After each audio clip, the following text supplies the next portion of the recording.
He did a video. He actually did a video. In that video, he alleged that he's my cousin. Rufai Oseni is not my cousin. He did the video, and that's why I said, in fact, maybe his parents should have named him Irolabi. Because the man, he just lies so much. Rufai Oseni is not my cousin.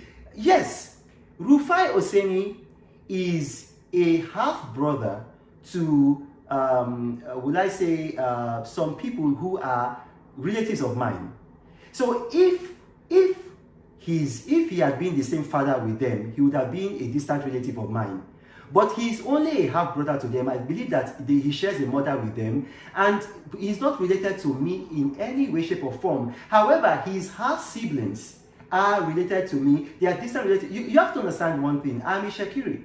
And Ishakiris are not they are not much in number. I think we are about maybe 200,000, even if that. So all Ishakiris tend to be, what's what I'm looking for? We tend to be related, sort of, you know. So his half siblings, they are distant relatives. I believe that my mother was the kind of benefactor to them. My mother got his sister a job. The sister lived with my mother, and even the Rufai was himself, you know, he used to come.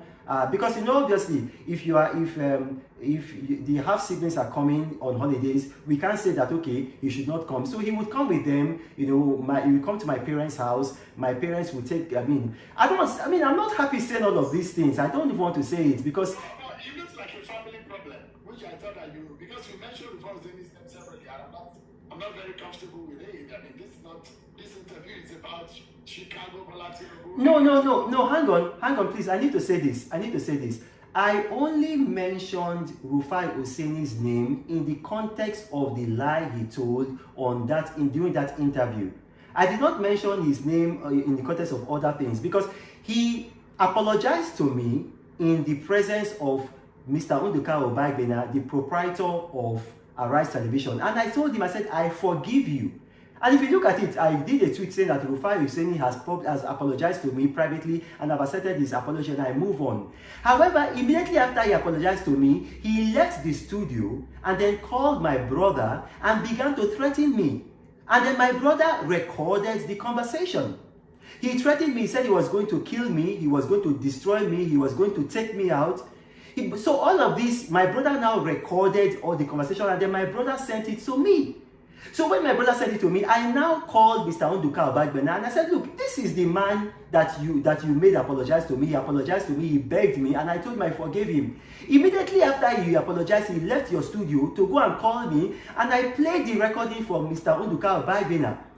I said that, how can I now? That was why I now said, oh, okay, well, that means that his apology was not genuine. But in this interview, the only reason why I brought him up is because he, in the course of the interview with Arise TV, he lied. And based on that lie, a lot of Nigerians believe that lie because they considered it news. And when, for instance, he gave that lie on Tuesday, November 22nd, 2022. This was 3 months before the election. Obviously, if you are watching Arise and you hear that Bola Tinubu did not go to Chicago State University and Chicago State University denied him, that means you are going to believe he is dishonest and you are unlikely to vote for him. That is called election interference. That is the only reason why I brought up his name. So, let's wrap up now because I've basically asked you about what you know about Mr. Bola Tinubu and Chicago State University and the certificate. But those who also will argue that if you look at what the Chicago State University has put out there and what is submitted to INEC, there seems to be some differences. Have you noted that? That is not true. Chicago State University has not put anything out there. And this is what I'm saying, that Nigerians should stop relying on social media. Chicago State University has not put anything out there. The only thing that they said in a sworn deposition in court is that Bola Tinubu, the current, and I'm quoting them, the current president of Nigeria attended our school, Chicago State University, and graduated with honors in 1979. Full stop. In Hausa, they will say, Chikena.